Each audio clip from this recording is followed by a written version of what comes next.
Hey everyone, I am so happy that you're here. I'm really excited about this message. This is my first YouTube video, and as you can see, the quality is not up to par for me. But I said to myself that I was going to make this video whether the quality was good or not. It's just going to happen. The video is going to be posting. So, I'm going live and it is what it is. I'll probably edit this part out. Hopefully, I learn how to do that. This is my first video, so please bear with me. I'm used to Instagrams. But I want to come on here because I'm really, really excited about the message that the Lord has given me about getting your miracle like Mary. And I'm really excited. So let's just dive in. My first question to ask you is, what was Jesus's first miracle? And it's so easy to say, right? He turned water into wine. It's easy to just remember. But what was Jesus's second miracle? Now, with this, you have to look it up, Google it, you have to chat GPT it, you have to, figure out what was Jesus's second miracle. And I find it really amazing that people don't really know what Jesus' second miracle was, because that was originally supposed to be Jesus's first miracle. Jesus's first miracle instead was turning water into wine. So let's just get right into it because the Lord has a huge message. And I just pray, Lord, that you give me the words to say it how you want me to say it, and let it come across to the viewers in the way that you want it to come across. In Jesus' name, amen. Let's go. All right. So, what I'm going to do, I'm going to share my screen on the word. So, I'm going to pull up John 2. All right, so John 2, I'm so excited. So, this is the first miracle, if you didn't know. So, John 2 says the wedding at Cana. Okay, so the next day, and I use this, first of all, I use YouVersion Bible like often. Add me as a friend on there. But I live in YouVersion Bible. It's a free app, so download it. And that was not a paid promo. All right, so John 2 says the wedding at Cana. All right, so let's read. The next day, there was a wedding celebration in the village of Cana in Galilee. Jesus' mother was there, and Jesus and his disciples were also invited to the celebration. The wine supply had ran out during the festivities, so Jesus' mother told him, they have no more wine. Dear woman, that's not our problem, Jesus replied. My time has not come yet, or has not yet come. But his mother told the servants, do whatever he tells you. Standing nearby were 6 stone water jars used for Jewish ceremonial washing. Each could hold 20 to 30 gallons. Jesus told the servants, fill the jars with water. When the jars had been filled, he said, now dip some out and take it to the master of ceremonies. So the servants followed his instructions, and when the master of ceremonies tasted the water that was now wine, not knowing where it had come from, though of course the servants knew, he called the bridegroom over. And he said, a host always serves the best wine first. He said, then when everyone has had a lot to drink, he brings out the less expensive wine, the box wine. But you kept the best until now. So this miraculous sign at Cana in Galilee was the first time Jesus revealed his glory, and his disciples believed in him. After the wedding, he went to Capernaum for a few days with his mother, his brothers, and his disciples. So that is John 2. And I must stop sharing the screen. Okay, I think I did. I'm not sure. Oh, I hate that this is my first YouTube live because I have no idea what I'm doing. All right, so but I want to talk to you guys about that because it's so amazing. Because first of all, this wasn't even Jesus' miracle. He didn't even give himself credit for it. He stayed out of it. Like he's like, oh, he's talking to the bridegroom. Was it the bridegroom? He's talking to them, and he's like, oh, this is I'm trying to look for the scripture now. Standing, no, no, no, no. No. Yeah, he called the bridegroom over. That's what I thought. So he calls the bridegroom over. The master of ceremonies calls the bridegroom over, and he's talking to the bridegroom as if the bridegroom already knows about the water turned into wine. But I'm sure the bridegroom's over there like, what are you talking what's going on here? I have no idea what you're talking about. But that didn't happen. He like kept it low key, like, oh yeah, of course. Like, I mean, we don't know because that's not in there, but he definitely didn't say, I didn't do it. Find out who did it. And there was like some search going on. None of that happened. The actual thing that happened is Jesus made a miracle. He turned water into wine. He wasn't even going to. His mother told him, and that's what we are going to focus on because Jesus's first miracle that was recorded that we all know about is that of what happened at the wedding. But Jesus's second miracle, and I'll let you guys look that up on what Jesus's second miracle was, because if you look it up, you'll see that Jesus's second miracle had nothing to do with water and wine, obviously. It was more grandioso. It was a royal official runs over to Jesus because his son is sick, and Jesus says, go, your son has been healed. And that was supposed to be the grand opening of Jesus and his first miracle. This huge, like, oh, did you hear about this royal official? He has his son was sick. I'm sure everybody knew about it. And then Jesus says that's the one that Jesus said that that's the miracle that he wanted to be the first miracle.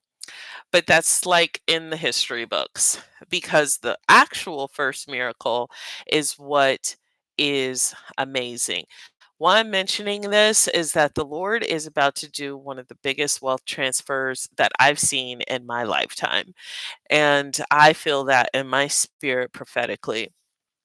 I feel like the Lord is doing something huge and he's moving wealth from one person to the next person, from one person to the next person. And if you want to be a part of this, I feel like this get your first miracle or get your miracle like Mary, it has everything to do with it. So or at least some of it. So let's get right into it. I have this on an ebook, so you can get the full version on the ebook, but I'm going to go over the ebook in case you don't get the ebook. I want to talk to you about it. Just some bits and pieces of it. And so the first thing that I want people to notice when they read the word of John 2 is that Jesus took something of zero value and made it expensive. He made it priceless. Jesus took something that had zero value and turned it into something very expensive and very valuable. He took something you can get for free and he turned it into something that costs in seconds. He took water. Water is free. Water costs nothing. He took that and he turned it into an expensive wine that was going to be used for everyone at the wedding. And that is just a reminder that no matter how little you feel like you have, whether it's resources, whether you don't have enough skills, you don't have enough money, you don't have enough resources, you don't have enough confidence, you don't have enough, well, just fill in the blank, whatever you feel like you don't have enough of, Jesus can take what you bring to him, that little that you bring to him, and he can make it expensive. He can make it extraordinary. And it just means that he's unlimited. He can do whatever with the little that you have. So you don't need to be perfect like this video, this live stream that I have. Honestly, I don't like going online and the video quality is what it is. This is 1080p. I want 4K. I want color. I want it looking good. I mean, oh my goodness, it does not this is just not it's just not what I envisioned.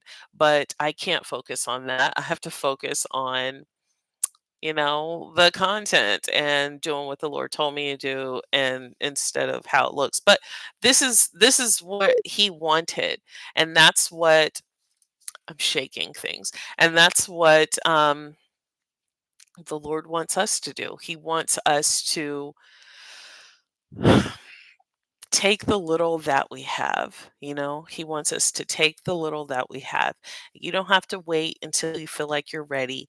You don't have to wait until you feel like you have enough money to, enough skills to, enough confidence to.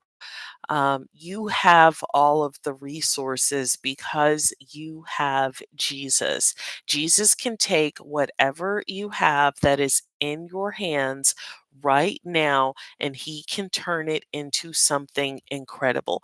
And so that was the one of the points when reading the about the first miracle, that you don't need to have a lot. You don't need to have anything worth of value. The Lord took water. But see, the thing is that the Lord took something. He used something to create something better. And I love that the Holy Spirit just reminded me of creating, because that's what the Lord does. He will create out of what you give him. You have to give him something though. Like, Lord, this is all I got. And he's like, great, let me multiply it. They're like, "This all I have is water." Actually, they didn't even know the resources of what to be able to get. He said, "Go get water." They didn't know that. But that's what the Lord will do. The Lord will be able to provide whatever resource that you are needing, even if you don't have anything. He's like, go get water. They probably weren't even thinking about, oh, well, maybe Jesus can turn water into wine. No one knew what he was about to do. So that is just one of the points. I really wanted to look at um, the next point that I have here about Jesus and his family, because his brothers were there, his mother was there. And for his mother to just go to him and say, they don't have any more alcohol, like, they don't have any more wine, like, that little request, I'm always asking God for like big requests and stuff that I really, really need God to take care of. And I've realized that God takes care of even the little things. So when Mary goes and she speaks to Jesus about this need, she that tells me that Mary was never in lack. She knew that Jesus could do even the little things. Mary, knowing that Jesus can do the little blessings like giving out wine at a wedding, that just tells me that Mary knew the character of Jesus. Mary knew that Jesus can do all things, even turning water into wine. And I know that sounds like, oh, well, everybody knows that because that's her son.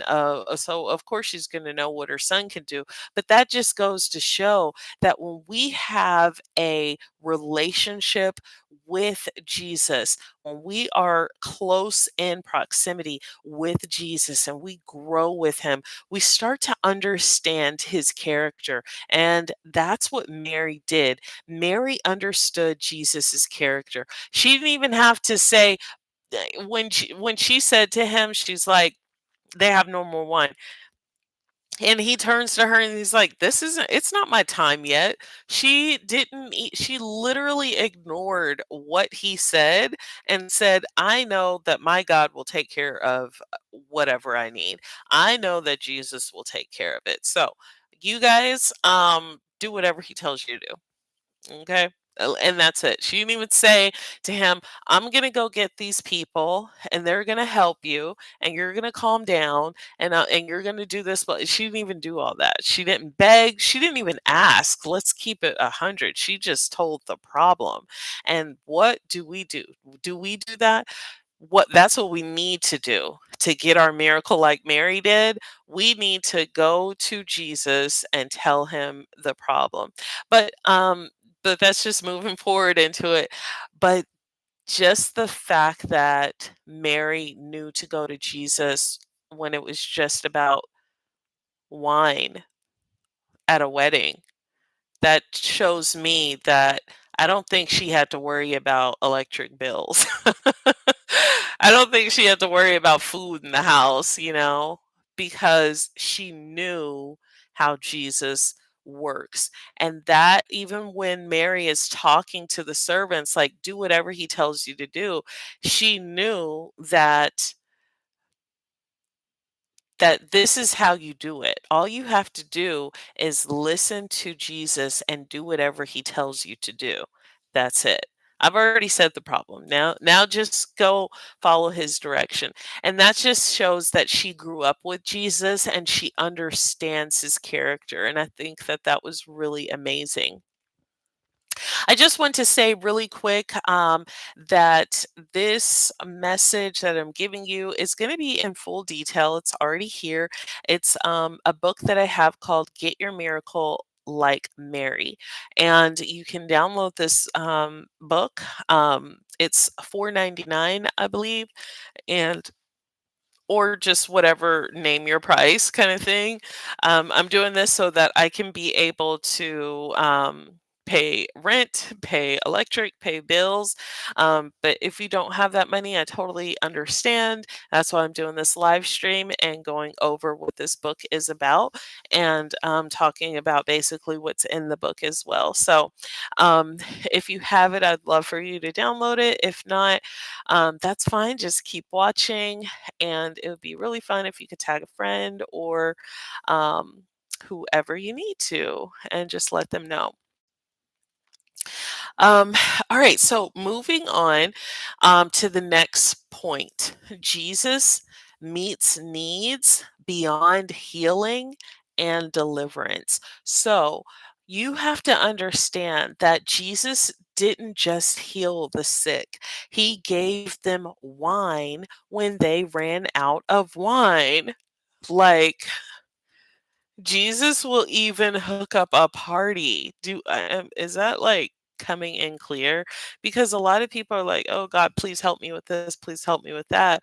But why aren't you like, "God, please help me with wine at my party today?" And people say, "Oh, that's heresy and that's crazy." That's Jesus' first miracle. So take that up with him. Like, we could go to him for even the little things. Jesus didn't just set people free, he also let them enjoy life. And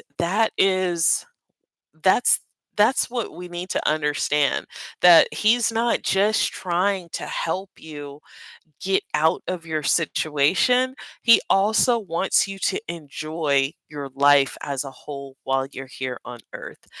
Um, so yeah, he didn't just cast out demons. He provided wine, and I think that he does care about your happiness.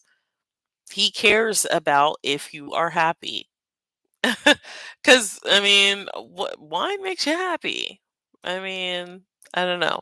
He was trying to say that he works all miracles. He can do it all. Um, he's interested in every single part of your life. And it's not just like big issues. God will even work the little issues. So if you're trying to get a miracle like Mary, what I would what I would want you to know is that he even works on the little things. What's something small that you are wanting God to help you with? Think of it like that. What can God help me with? Because He wants to help you with everything. Now, but I do need to say that Jesus responds in faith. He responds to faith. He doesn't respond to questions of believing, maybe he could do it. Can you do this for me, God? Can you help me with this?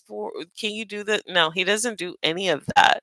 So Jesus responds in faith. And I find this really important because when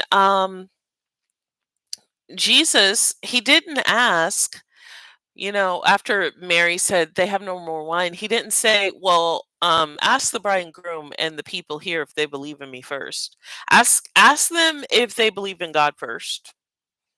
You know, I need to see. He didn't say to Mary, I need to see if they believe in me before I'll do it. Do they believe in me? Jesus didn't say that. So that's not Jesus' character. He's not he never said, "Oh, well, I don't know if they're fully filled with the Holy Spirit. I don't know if they're fully, I don't know." All he knew, what he did know is that there was one person that did believe and fully believed, and that's all that was needed. All Jesus needed to do was mention that he's able to do it. He didn't even go into detail. What Jesus said is that, go fill up these water jars. Like, he didn't ask the bride and groom. He didn't go to people in the wedding and say, hey, do you guys believe, before I start this miracle, do you guys believe in me? Like, God doesn't work like that. Jesus doesn't work like that. And Mary knew that. Mary didn't have to convince Jesus to act. Mary didn't have to say, "Oh, well, if you do this, Jesus, then I'll do this for you. If you can do this, like I raised you, I'm your mother." Like, she didn't have to convince Jesus to help her. She didn't say, "Oh, I'll turn my whole life around," but all she did was believe in Jesus. That's the point that I'm trying to make. She didn't have to convince him. Jesus didn't need several people to believe in him. In fact, nobody even knew what he could do. Only one person knew what he can do, and that was Mary. So if you're trying to get your miracle like Mary, you have to go in that and just respond in faith. How Mary was like, just do whatever they tell you to do.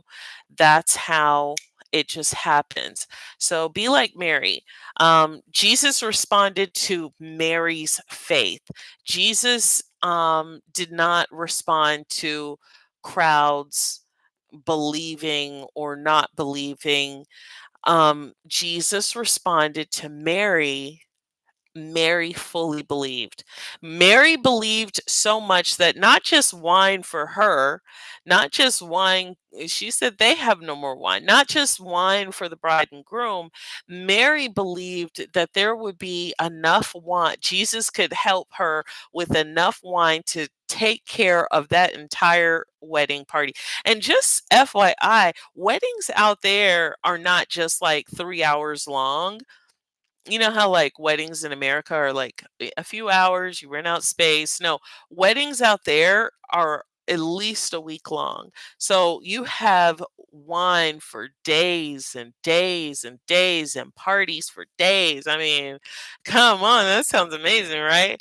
Um, but yeah, that's what Mary believed. She believed in that. She believed in more. She believed that God will be able to take care of all of her needs, and all she had to do was let him know what the problem was. So, moving on, um, what point are we at now? I'm definitely going to have to break this up.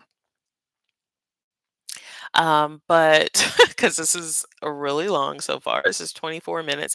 I don't think I'm going to get to everything today, but I'm going to try and then like break this up because I clearly don't want to keep on like going over the same thing. But I guess the next point we could talk about is how all you need to do is tell Jesus the problem.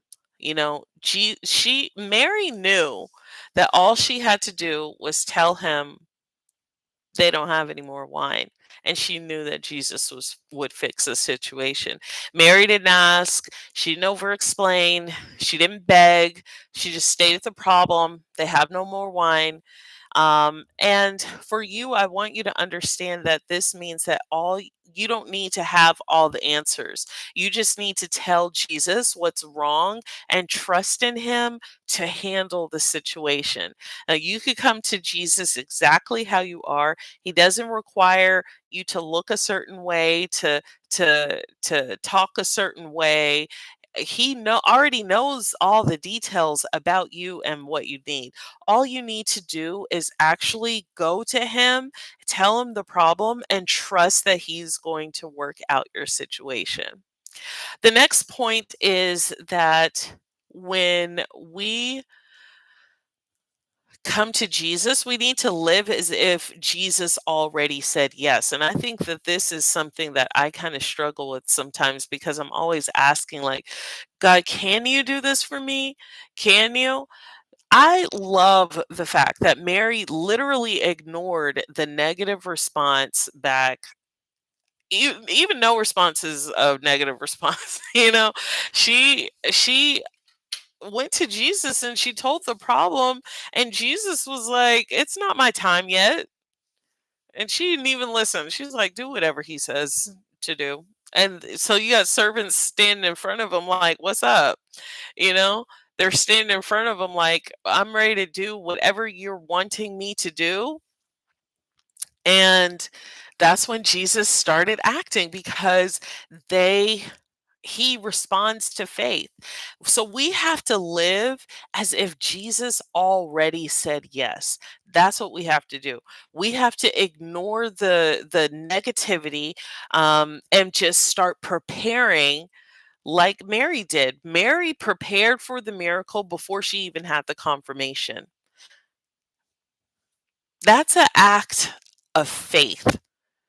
She started gathering up servants and telling them to do whatever he says, and she didn't wait to see, well, is Jesus doing it?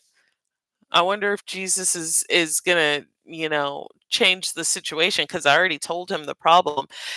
That is Mary didn't even do any of that. She just knew he was gonna say yes, and she moved on with her life and started partying. That's what we need to do. Live Tell Jesus the problem and live as if the problem is already solved, because it is. And she, not only that, she made a way to make sure that it was going to be taken care of. This is what we have. I don't know about water, I don't know about ceremonial jars, but I got servants over here, and here you go. Do whatever he says do. So you have to just live as if Jesus already said yes, not waiting. Well, Jesus, are you gonna help me in this situation? The answer Live as if the answer is always yes. If it's no, guarantee you Jesus will turn it around. So, I mean, just live like it's already a yes. And also, I want to say that you have to have zero doubt and obey his instructions, because when we tell Jesus the problem, we have to understand that we're telling him the problem because we want him to fix it, and we know that he is going to fix the problem. um, we have to live like he already says yes. We have to have zero doubt. Whatever he tells us to do, no matter how crazy it sounds, we need to just do it, even when the instructions don't make sense. I mean, think about it.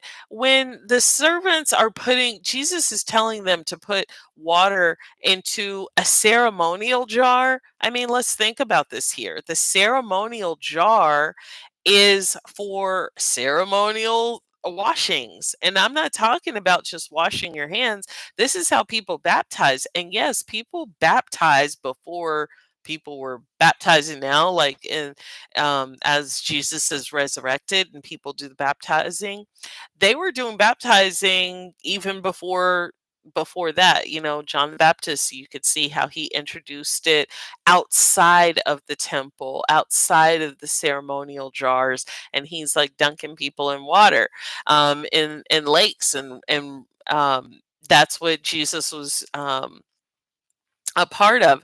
But ceremonial jars, I mean, this was, you don't use it for that. You don't fill ceremonial jars with just random water, and that's what Jesus said do. So you have these servants that are doing things that are just like, are we supposed to be doing this? Like, is this supposed to be happening right now? But Jesus said, yes, this is supposed to be happening. And that's what happened. So they filled the jars, and the servants obeyed, and that faith brought on trust, and it brought on action. So obeying God, even when it feels like it doesn't make sense, it leads to breakthroughs. Because if the servants were standing right there listening to Jesus, and Jesus said, "It's not my time yet," but then you have Mary saying, "Okay, I'm walking in faith. Sorry, you just go do whatever he says to do." And then you have these servants that are sitting here just doing what the Lord said to do anyway. And I just find that amazing, and I just really love that. It just sparks me because Mary literally had zero doubt, and she knew that all these people had to do is just obey what he says, and you'll get your miracle. All right, so that's it. She didn't even say, "Well, I wonder if he's going to do it." All right, you get it. Okay, the next point is faith turns the ordinary into the extraordinary. Because who puts regular water in ceremonial jars? No one. That's why the jars were empty. And I think I told you this point, so I'm just going to move right along. All right, so what are you confidently believing for? What are you confidently believing for? The mother, Mary, she confidently believed for wine. What would you believe for? What would you confidently believe for? It's not just asking, because the Jesus does say, "Come to me and ask," and clearly Mary's not asking.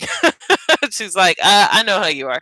So, what are you confidently believing for? I think that there's no point in even asking if you don't confidently believe that you're going to get it. Like, what is the point of even asking if you kind of don't think that Jesus is going to make things happen? What would be the point of that? But Mary, she confidently believed for wine, and she acted on that belief.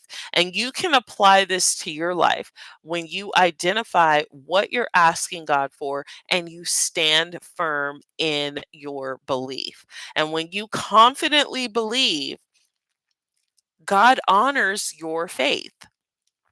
So you have to confidently believe in something, and believe in what you're asking for. Now, in regards to Mary, when Mary, she didn't even ask. She acted in faith.